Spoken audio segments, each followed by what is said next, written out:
Good afternoon, everybody, and welcome. 15 years ago, when I founded the New York Hero Society, we celebrated Ayn Rand's heroism at her final resting place in Valhalla, New York. And throughout the years, we've gathered in different locations throughout New York to celebrate other heroes. We've gone from Central Park to the Brooklyn Bridge to most recently on July 4th, where we read the Declaration of Independence at Hudson Yards. My plan was to bring these heroes, whether in fact or fiction, to life and demonstrate how they enhance our existence. That's what we plan to do today, but since it is September 2nd, which we call Atlas Shrugged Day, there's an added bonus. So the plan is to spend 5 minutes or so talking about a hero of yours, or if you prefer to just read a scene from Atlas Shrugged, you can do that. Okay, that's my preamble. Now on to my presentation. Today I will integrate both Atlas and say some elements that will be part of the story that I'm going to say about a hero I've admired for some time. He is a self-made man, entrepreneur, philanthropist, and longtime objectivist named Carl Barney. A few years ago, he was featured in a New York Times article, and I'll be relaying some facts that I learned from that article. Carl was born in World War II ravaged England and came to America in the 1960s with about $100 in his pocket, but a lot of ambition. And like several of us here, once he discovered Ayn Rand's philosophy, he found a central purpose in life, which focused on the values and virtues, especially rationality, independence, integrity, justice, honesty, productiveness, and pride. And he channeled his energy into his business and made a fortune running for-profit colleges, one of which is named Independence University.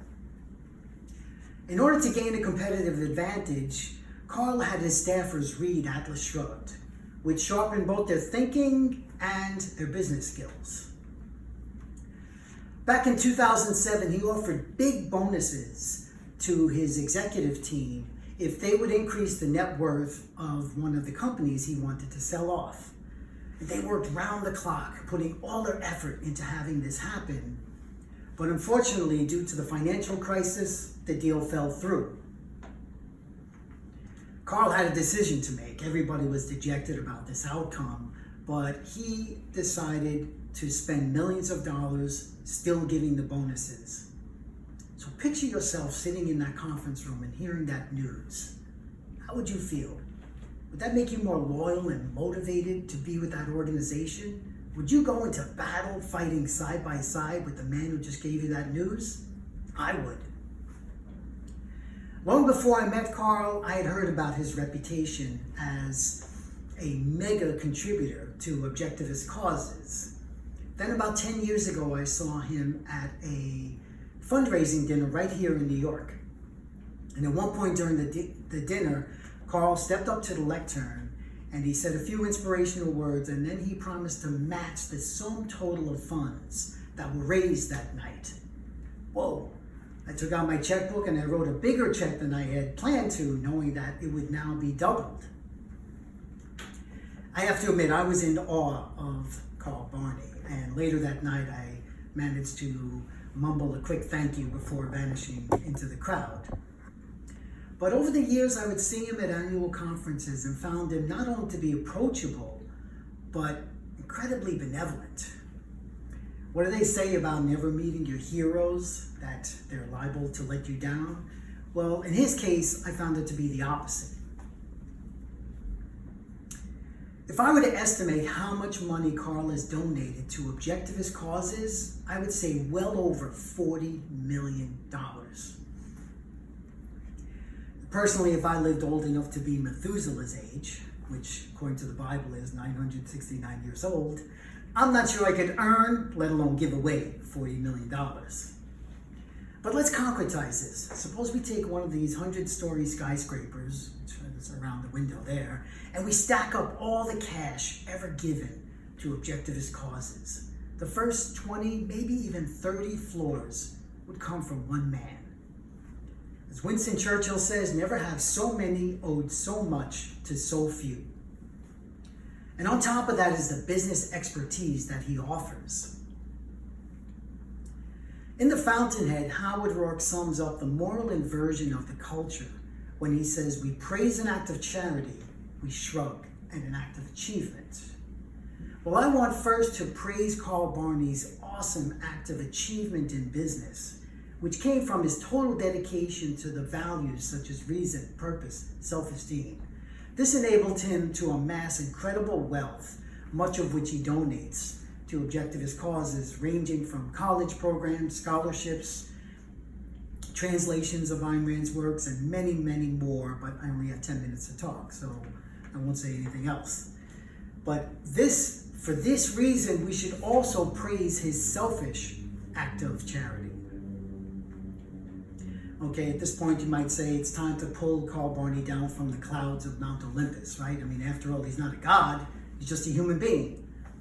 Yes, but it's only humans who are capable of being rational and virtuous. It's only humans who value mind-body integration, and Carl does that in spades. One reason he remains so vibrant well into his 70s is because he takes his great pride in his fitness.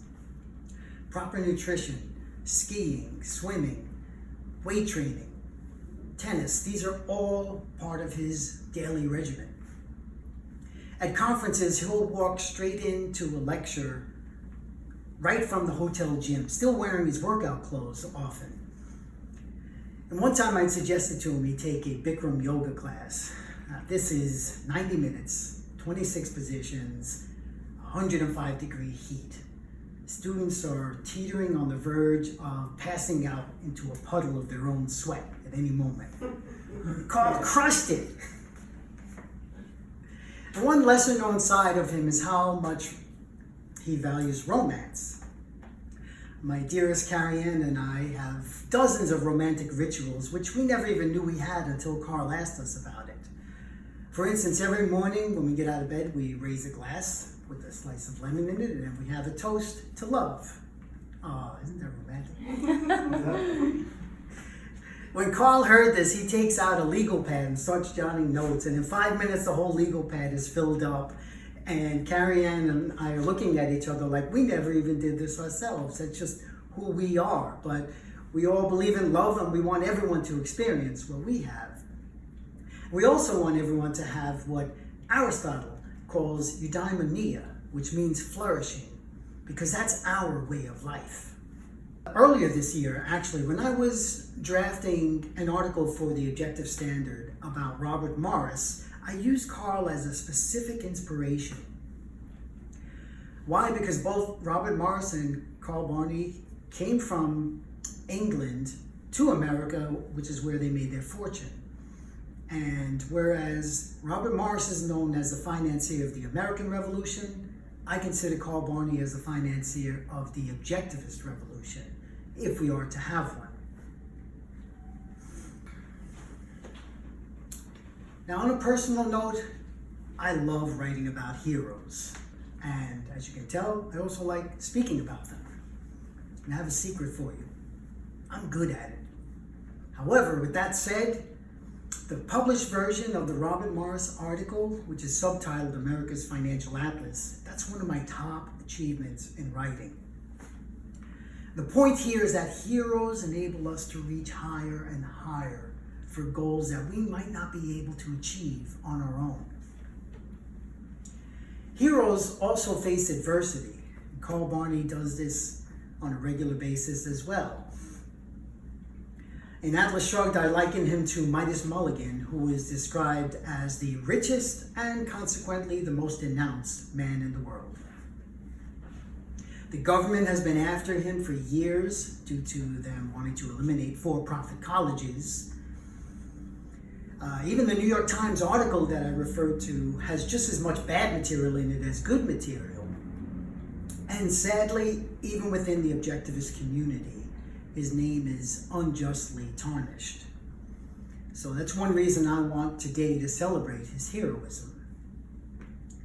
In conclusion, I really like what Ayn Rand, how she called her top achievement. She identified it as a philosophy for living on earth. And I think it's much more important to actually go out and live the philosophy than to try to preach it. Show me, don't tell me.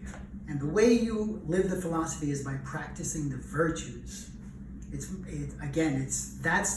is the standard that we should go by. And Carl Barney does this with gusto. So, for bringing more reason, more benevolence, more joy, which means more objectivism into the world, the New York Hero Society is grateful. And paraphrasing Ken Daniger in Atlas Shrugged, I say, well done, Carl Barney, well done. Thank you.